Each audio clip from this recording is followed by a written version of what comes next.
Freedom. What is freedom? Universal values. Well, for me, freedom is something that I greatly value.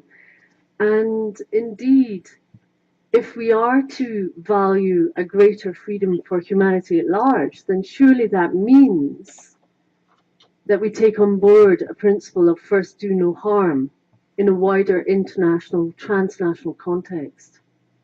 When we have transnational corporations causing significant harm under the ambit of legal operations, where does that leave us? Where does that leave Indigenous communities whose land is destroyed? Where does that leave us when we lose huge, vast tracts of forest? When, in fact, communities don't just lose their biodiversity and their wildlife, but they lose their ability to farm because no longer does it rain anymore, because the forests are no longer there to create the atmospheric conditions to live in peaceful enjoyment. But this is also about our peaceful enjoyment and our children's peaceful enjoyment and our children's peaceful enjoyment. What are the ticking time bombs that we're putting in place here today that will have significant adverse impact for many generations to come? What does that mean in terms of how we adversely impact the earth that leads to resource depletion, that leads to conflict far further down the line? So what is it that we can stem the flow of today that will prevent the wars of tomorrow? Problem is when do we actually get to that point where we say, no, enough? Do we say, well, the adverse impact is so little and it's over there, we needn't worry about it? Or do we wait until it's so much further down the line that we're actually at war over resources, whether or not it's water or food? This is ultimately about taking responsibility. And indeed, I've spent 7 years now talking, advising, advocating for a law of ecocide. And in a way, it's an emergent space because over those last 7 years, how we approach the world has also changed. In fact, something happened last year that made me critically analyze my own proposal. And that was the Paris Agreement back in April. In fact, I was in New York for that very agreement, for the signing of it. And I came away from that event where 197 countries had turned up, whether or not it was heads of states or ministers, to sign that document, realizing that something seismic had shifted from 7 years earlier. It was now impossible for any state to say, I didn't know that what we were doing is causing harm to the environment. I didn't know that what we're doing in terms of industrial activity is contributing to excess greenhouse gas emissions. I didn't know that that was going to have adverse impact and increased temperatures, which leads to catastrophic climate change. We can't say that anymore. In fact, we've signed a document to say that we recognize that it's so dangerous that we must prevent it from escalating above 1.5 degrees centigrade, an increase of temperature. So where does that leave us? Well, in terms of an ecocide law, you could say there's a recklessness here. We have a document, it's just an agreement that's been signed by many countries. As Philip mentioned, many of these international treaties have very little enforcement mechanisms, just like the Paris Agreement. It's nice words on a piece of paper, born of 21 years of climate negotiations. But what has this got to do with ecocide law, you might ask yourself? Well, as Philip quite rightly said, ecocide law is to do with largely state crime and corporate crime, dangerous industrial activity. But there is another ecocide at play as well. And I believe it's equally important, and that's climate ecocide. That's actually the naturally occurring ecocide that is escalated by human-caused ecocide. There is a nexus between the two.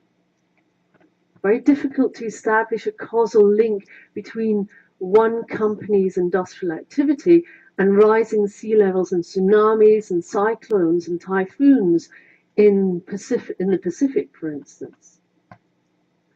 But we do know that it is linked, and we do accept that under the Paris Agreement, that there is a causal link between dangerous industrial activity and escalating climate change. And with that responsibility come not just moral duties and obligations, but arguably also legal duties and obligations. Now, at the moment, it's not a crime to commit ecocide. It's not a crime to continue with what could constitute as dangerous industrial activity. The carbon majors of this world, there was a fantastic body of research undertaken, took 8 years to complete, and Friends of the Earth, I think, were involved in this. The report's online if you Google carbon majors, and it identifies the 68 top companies in the world who are contributing the majority of climate emissions. They are the carbon majors. 68 companies in the world. When you look at it through that lens, you can find yourself saying, well, surely governance of 68 CEOs and attendant directors can't be that difficult. Far more difficult to create a governance system over billions of people in the world. But if we attend upstream to those who are contributing at the highest level, think how we could turn this sinking ship, if you like, around. So I'd like to look more at the climate ecocide, because this is something that's not talked about so much. Often with ecocide as a crime, we look at it in terms of just the dangerous industrial activity. But if you're a sinking state, you have two core issues. One, the assistance that's required. It's not about mitigation if you're going underwater. And indeed, it's not even about adaptation. I don't know, some of you might have seen back in 2009 when the Maldives held parliament underwater to prove this very point. So what do you do when you're left without a lifeline? For those of you who have tracked the climate negotiations, you probably know that 3 weeks before the climate negotiations in Paris last year, a year and a bit ago, there was in fact a provision, it was a very important provision, that was to be in the final text. And that was the Climate Displacement Coordination Facility. A rather technical term for what basically meant migration with dignity. If you're going underwater, you need to move to safe land. And this was a provision to help migrate with dignity. Now, there's a recent report that's come out that's identified that over 750 million people, this is a huge humanitarian crisis, existential crisis, 750 million people will become environmental refugees by 2050. To give you a sense of that number, where would we put 750 million people? At the moment, we have 65 million environmental refugees, UNEP declared a few months ago. So we've got an escalation happening here, tenfold escalation and more. But where do we put them? At the moment, our refugee camps, there are 20 of them in the world, and the largest one only takes 1 million people. It's in Colombia. It was a temporary camp that was set up 21 years ago, and now some people are being born and dying behind barbed wire. Is this really a humanitarian way to deal with refugees, and in particular environmental refugees. Think of the collective trauma that occurs for those who lose their land. It's land grabs by another means. It's land grabs by the sea, if you will, and not of their own making. And yet, it's contributed to at an international level. So for those states, those sinking states, if you will, this is a two-pronged issue. One is about creating a legal duty of care to give assistance. But the second one is equally to do with climate justice, and that's about closing the door to the dangerous industrial activity that is exacerbating the naturally occurring ecocide, the climate ecocide. So where does this leave us? Well, I attended the Assembly of State Parties back in November in The Hague, and it was very telling that hardly any of those small island developing states that are most adversely impacted by climate ecocide, if you will, weren't in attendance. In fact, there are 54 small island developing states. 25 of them are signatories already to the Rome Statute. Hardly any of them were there. Why were they not there? Well, here's the interesting thing. You know, when we attend the Assembly of State Parties, the whole of Europe are signatories to the Rome Statute. We just get on an EasyJet flight, or if we're more environmentally conscious, a train. It doesn't cost very much. £99 flight. But to fly over from some Pacific island, to send a couple of delegates, that's a €20,000 exercise immediately.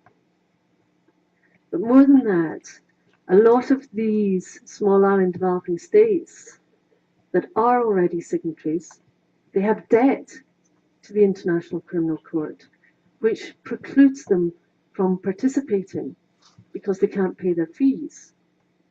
How does this work out? Well, you have a cyclone and it wipes out half your GDP overnight. You have a tsunami, it wipes out half your GDP overnight. What do? Do you put 20,000 to get a couple of delegates over to a meeting in The Hague? 20,000 could maybe rebuild 200 houses. That's a lot of lives that need to be taken care of. There's an emergency situation here where you have to prioritize where you put your funds. But if you have an international criminal court that's dealing with war crimes, crimes of conflict, crimes that deal with situations that are not in alignment with your crisis, your climate crime, if you like, then where are you going to go? So there's a huge imbalance in the scales of justice here, that those who are most requiring assistance don't even get a seat at the table of the Assembly of State Parties through lack of finance. Now, how much does it cost for an annual fee for a small island state, developing state? Anything between 1,000 and 2,000 euros, that's an annual fee. To us, that's nothing. But to a small island developing state that sees it as, well, 5 years debt paid, yet to be paid out to the International Criminal Court, sending the delegates, paying for the hotel, paying for added infrastructure and assistance while you're over there, probably having a team of 4, maybe 6 people. It suddenly becomes a 50,000, 60,000 euro exercise, and that's just one state. Where do you choose to put your finance? Often when you're in a state of crisis, you're firefighting at a very base level, and you're so busy trying to deal with what's happening just to survive that you can't even see above the parapet to see what could give assistance in the longer term. And this is a fundamental problem that we have. We're in a beautiful position in the Western world where we're able to actually attend an awful lot of these meetings. But those who are most in crisis don't. And so their voices don't get heard. And so then the issues that are brought up are not the ones that really need to be spoken about. Now, there was one small island developing state that attended the Assembly of State Parties. And they sent their Minister of Justice to speak. And he gave a great speech about the climate injustice he was seeing playing out and the disproportionality as well. But what was very interesting there was that they sent the Minister of Justice. It wasn't a trade issue for them. It's not an economic issue. It wasn't an environmental issue. It was a justice issue for them. And that's the thing. Ecocide is a justice issue. Now, something that I've come across quite recently, which has really helped me, and you're going to be hearing from Tim speaking afterwards, is what's called the governance triangle. Is that right? The governance hierarchy, enforcement hierarchy. And Tim is a criminality expert. The enforcement hierarchy looks at what we put in place and how it operates. And at the very bottom end, you have essentially what's known as soft law. So agreements, treaties, protocols. But it has no legal teeth. At a national level, this can be something that can be done sometimes through arranged inspections of companies, for instance. And you start moving up that hierarchy and you get to a kind of the second level is compliance, often through regulatory enforcement. The problem is that compliance through regulatory enforcement only really works for those who want to comply. It's predicated on cooperation. But if you're a company who's making an awful lot of money out of something that's causing a lot of harm, whether or not it's legal or illegal, you're not going to be interested in cooperation.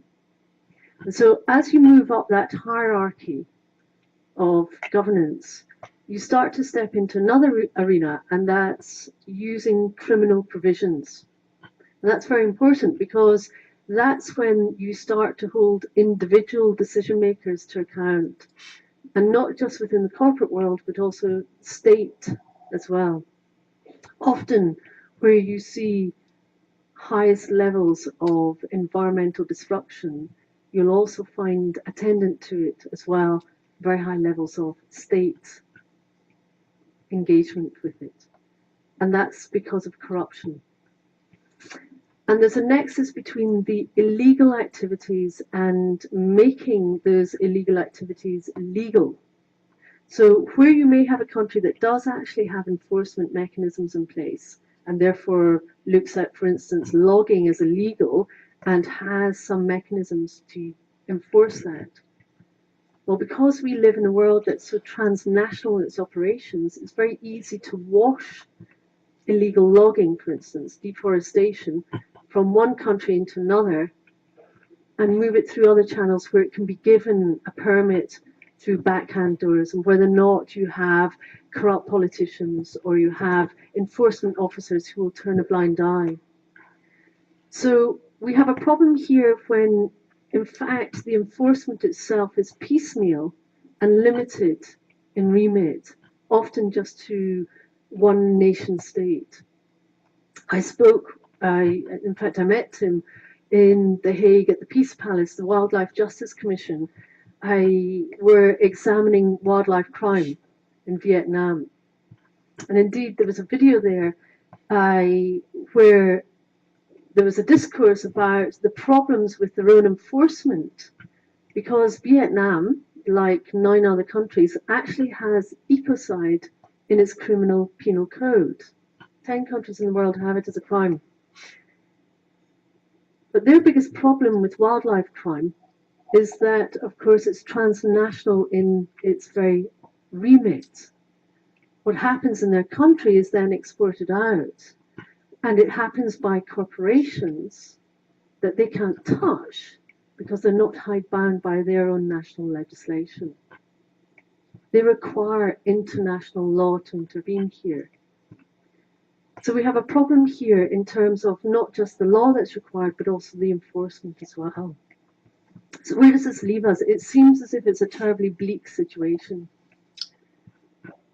But maybe that's it. Maybe that's when we are really required to stand up and take action. Now, you, sir, mentioned values and purpose. You're talking to companies about that. And more companies are engaging in that. But one of the biggest problems you have is that if you don't have a level playing field, and it's going to adversely impact your bottom line, you're not going to change your practices. Even if personally you think it's wrong to cause such mass damage and destruction within your operations. About 6 years ago, I spoke at Shell's AGM in the UK. And that was a very telling experience. It was also a very scary experience. It was held in the Barbican, which is our largest theatre in Barbican number 1 in London. And there were a number of activists that had come over from the Niger Delta, as well as from Canada, from the Athabasca tar sands, indigenous leaders who'd come to speak about the huge adverse impact of oil extraction on their land and on their people. Not just ecological ecocide, but also cultural ecocide. How their people were sick and ill as a result of the pollution to their waterways, the very fact that they could no longer eat the fish that, as indigenous people, they would normally fish, the very fact that the animals they normally used to hunt now no longer exist. The very fact that what used to be ancient wetlands have now become toxic tailing ponds, sometimes as long as 200 kilometers. And I went there armed with a body of evidence. Now, the thing is, often when you speak at these shareholder resolutions, you have maybe 3 minutes to speak. And I thought long and hard about what was it that I could say that might have some impact. And I brought evidence of the adverse impact on birds in the Athabasca tar sands. And what I saw was very interesting. I had my evidence there, which was born of NGOs in Canada going in and investigating the adverse impact. Between 22 and 27 million birds fly across the Athabasca tar sands. It's one of the 4 main migratory routes for North American birds. And they stop to land on the Athabasca Peace Delta every year. Birds don't know the difference between a toxic tailing pond and a wetland. Now, the numbers of birds that are lost every year is huge. In fact, it's almost uncalculable. It's so difficult to actually keep track of these numbers. That's just one aspect of the adverse impact of unconventional tar extraction. And I asked the question, surely does this not mean that you have a responsibility, not just to the birds, not just to the water, not just to the land, not just to the atmosphere that you're polluting, not just for the people who live there, but for future generations. Now, I stepped back from speaking at that shareholder, at AGM, and I found myself walking away with a very heavy heart, thinking this is a company that really doesn't want to face up to its responsibilities. And why should it? Hey, it's not a crime. But maybe, just maybe, now is the time. There's something happening here that if we are to recognize our true freedom in this world, it's about taking responsibility for each other. And not just for humans, but for all inhabitants of a given territory. And not just for that given territory, but for those outside that territory. Because what we do here has significant adverse impact elsewhere. And this is why I propose ecocide law. But this is also why I now stand and say it's no longer sufficient to say this is a crime of consequence. The CEO of Shell 6 years ago did something remarkable after I spoke at that AGM. He and his team were sitting on the platform on stage, and it's a theatre. So there was a theatre pit underneath where the orchestra normally plays. And I was standing in the podium up where the audience normally sit. The then CEO of Shell, when everyone was getting off the stage, he did something remarkable. He jumped off the stage down into the pit, which was about 6 foot deep, the orchestra pit. But it was the only way he could get into the audience, because there was a little stairwell up there. And he came and he pushed through the crowds, and there was a lot of animosity there. There were a lot of activists there who were really very angry at what Shell was doing. And he came, he pushed through, and there were about 5,000 people, and he grabbed me and pulled me aside. And he said something remarkable to me. He said, despite all appearances to the contrary, some of us really do care. And in that moment, I really knew he did care. And he said to me, I don't know about this adverse impact on the birds. Nobody told me. I handed him this body of evidence and told him that this had been sent to his office. I knew that. I'd spoken to the NGO concerned. But he hadn't received it because of the gatekeepers and possibly the lawyers who knew to keep that evidence away.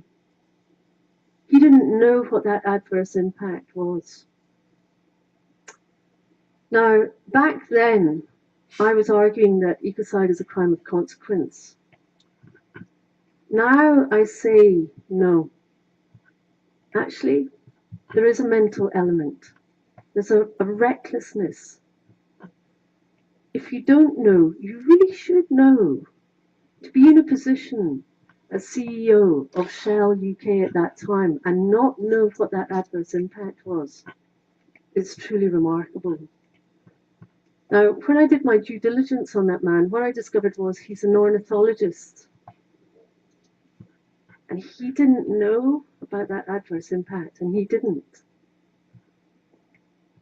There is a duty that is incumbent upon us, and in fact, it is a principle that's known within international criminal law, the principle of superior responsibility, that the higher up the chain of command and control you are, whether or not as a CEO and director, whether or not you're heading up an army as a general, then the higher the burden, the higher the mantle of responsibility that you carry. And that applies to heads of state, ministers. That actually there's a recklessness. Either you knew and you acted, or you should have known and you acted, and you still caused harm. And that's about accountability at the very top end. Because here's the interesting thing. Those that really care actually will find this is a law that really assists them. If we go back to those situations with illegal logging and the corruption that's endemic, often in African states, for instance, it helps if there's an international crime in place for that minister or permit allocator, that politician to say, no, I can't give this to you because I'll end up in jail, as will you. Because this is the thing about ecocide law. It's a protector's law. It protects us, humanity. It protects state actors who wish to do the right thing. And it protects not just the indigenous world, but it protects future generations, those that come behind us.